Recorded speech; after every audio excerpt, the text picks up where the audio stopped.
So today we're going to talk about scope access and using the this keyword when you're dealing with classes. So let's look at the class fraction that we've seen before in this unit. And that class has a couple instance variables, numerator and denominator. It's got a static variable that we're not going to use in this setup, constructor, and then it's got some other methods, right? Well, we talk about scope, we talk about where can you access variable values and where they even exist. So n and d get passed to as parameters to the fraction constructor. So you can say something like fraction p equals new fraction 5, 15, and this will take on the value 5, this will take on the value 15, and it exists inside the fraction constructor. So when we say numerator equals n, numerator will take on a value 5 and denominator will take on a value 15 for that object. So we now have a fraction p which has 5 and 15 for its two instance variable values. Then n and d go away. They no longer exist. They were declared for the constructor. Once the constructor's done, they go away. In Java, that means they're garbage collected, and the garbage collector comes along and takes that free memory back when there are some cycles. The program's not doing anything else. That memory goes back in the stack to be recycled and used for another purpose. So we will, if we look at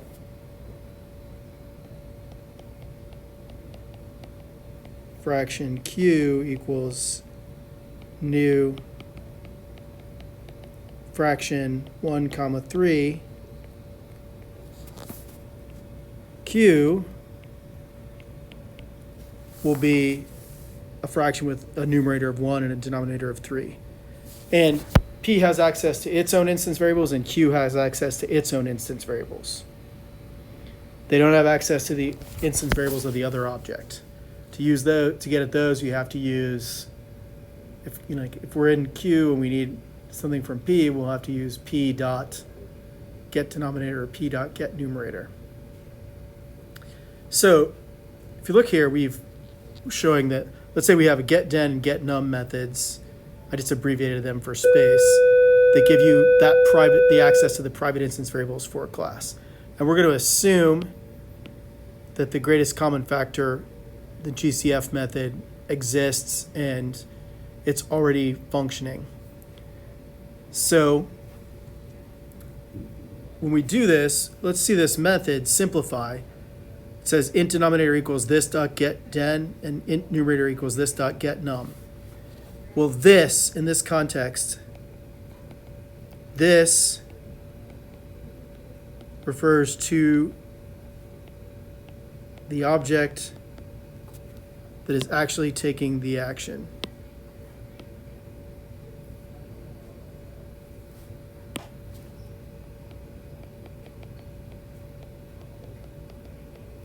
Right? So if I say p dot simplify,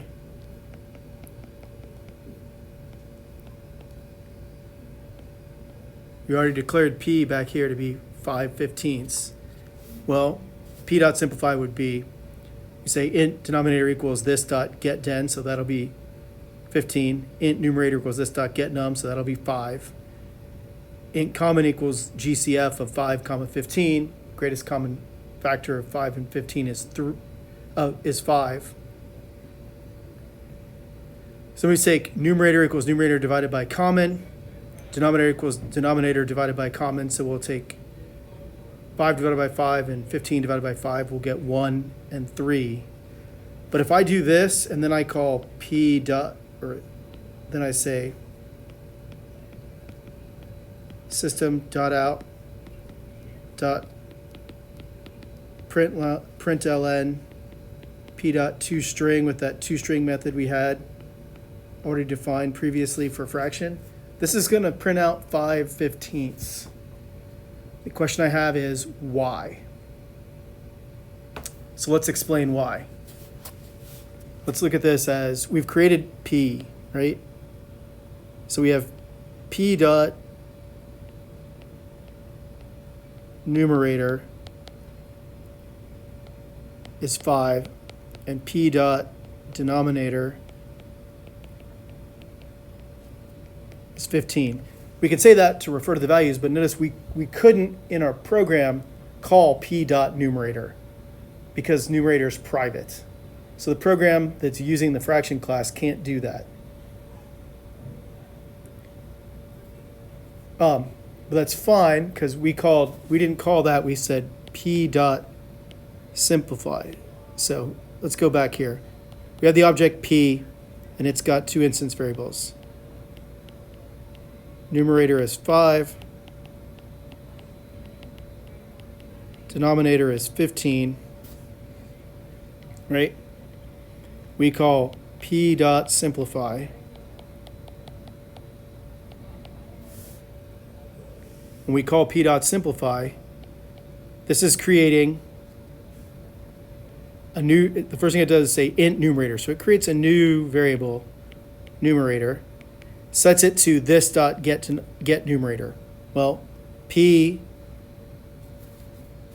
is this in that case because P dot simplify. So this dot get num is 5. And the new denominator variable is 15. And then we create the variable common, set it equal to GCF of 5 and 15, which is 5. And then we say numerator equals numerator divided by common. Well, that numerator equals numerator divided by common takes this numerator, divides it by common. So we get 1, and it takes this denominator divided by common. And we get 3.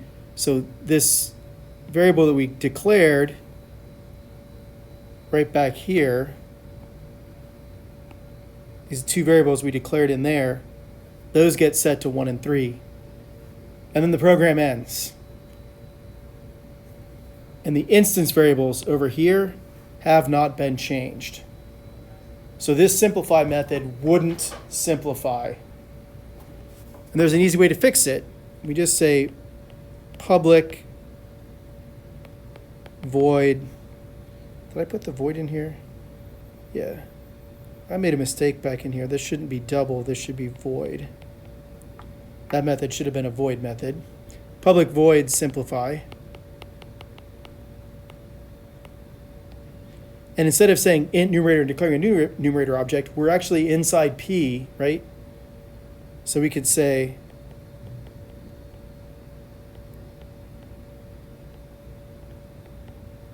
this dot numerator equals, well, never mind, we don't have to declare it. We already have the value. So we say int common equals a GCF of this dot numerator, this dot denominator,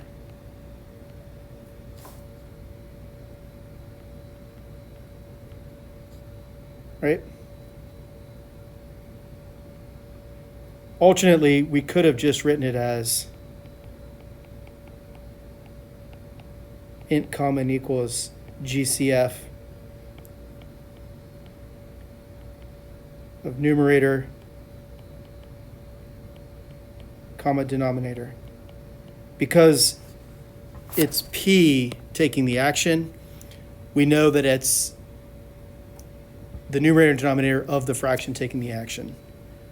When I first start working with a new class, I always like to use the this keyword for it because it keeps things, it makes things more clear. And we're going to show in a second when we look at how the add method that we've already given you for the fraction class in the lab works. We'll show you how add works in that case and why this is important to keep it from being confusing. But then we just say, no, let me make the colors match.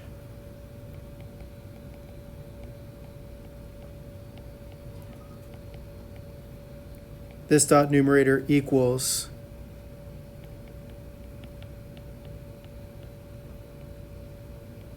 this dot numerator divided by common.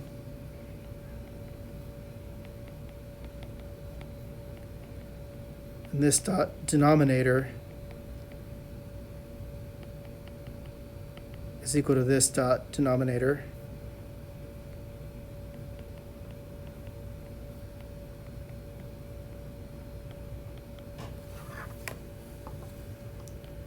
So with this improved method,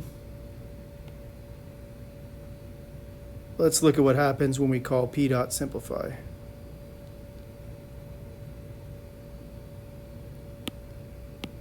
So we've declared p, and we say p dot simplify. Well, now, instead of creating two new variables, the first thing we do is we make the variable common that exists just inside the simplify method. And that's going to be the GCF of 5 and 15, which is 3. And then we're going to say this dot numerator, so the numerator variable, instance variable for p, or sorry, not 3, this is 5. Having kind of a rough day here. If we divide that by 5, we get 1. And then denominator divided by 5, we get 3. And then if we have system dot out dot println p dot toString, it's going to print out 1/3 instead of 5/15, because we changed not a variable that existed only inside the simplify method, but the actual instance variable for the class. Let's have one more quick thing and then we'll wrap this up.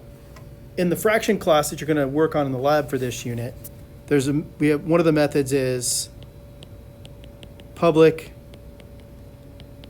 fraction add fraction other.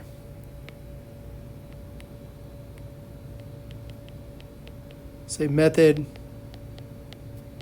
returns a new fraction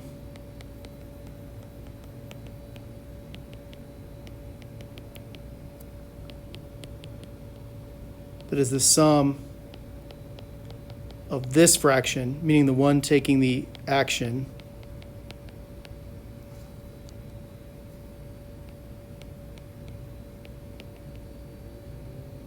and other. So, we want to add two fractions, we need common denominator. You don't always need the least common denominator, and for a lot of applications you don't want the least common denominator. And since we're going to have a simplify method, we don't need to find it. Think about it this way: if you're adding up, seeing how much pizza you get, and you want to divide up pizza evenly, and you're saying, okay, we have 2/3 of one pizza left and 3/4 of another pizza, and we want to divide that up evenly. First, we need a total. Well, one of them is divided into fourths and one of them is divided into thirds. So instead, convert that to the common denominator 12, and then your 3/4 becomes 9/12, and the 2/3 becomes 8/12, and that means you have 17/12 of a pizza, and it'll be easier to divide that up evenly. So int, the denominator for the new fraction is going to be d, and it's going to be just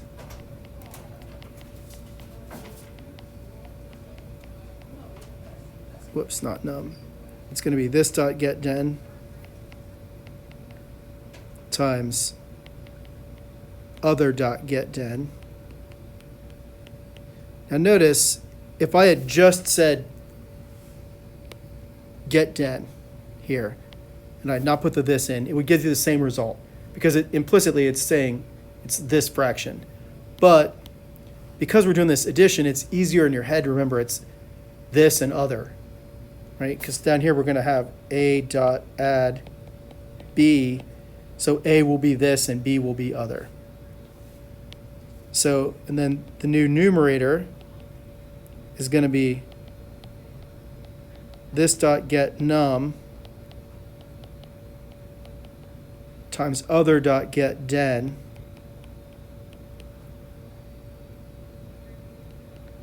plus this dot get den times other dot get num. This is because if you're adding 3/4 plus 2/3, we need a common denominator, right? So we need to take, we know that the denominator is going to be 12.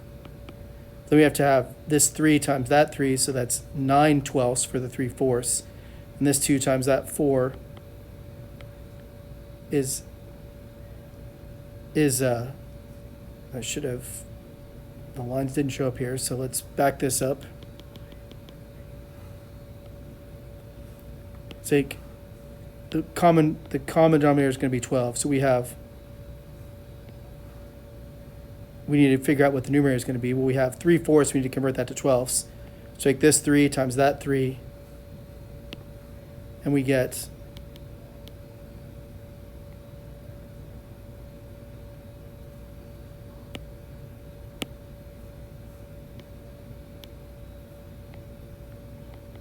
nine 12ths, and then we take this 2 times that 4, and we get 8 12ths. So we get 17 12ths. And that's why we do this multiplication this way. Then you just return a new fraction.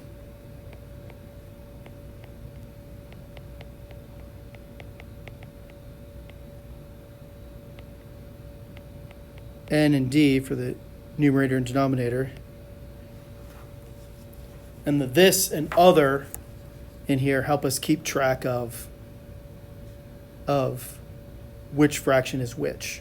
This is the fraction that's taking the action, and other is the one that fraction is adding itself to. So if we say fraction A equals new fraction 1/5, and fraction B equals new fraction, let's say 4/3, and we want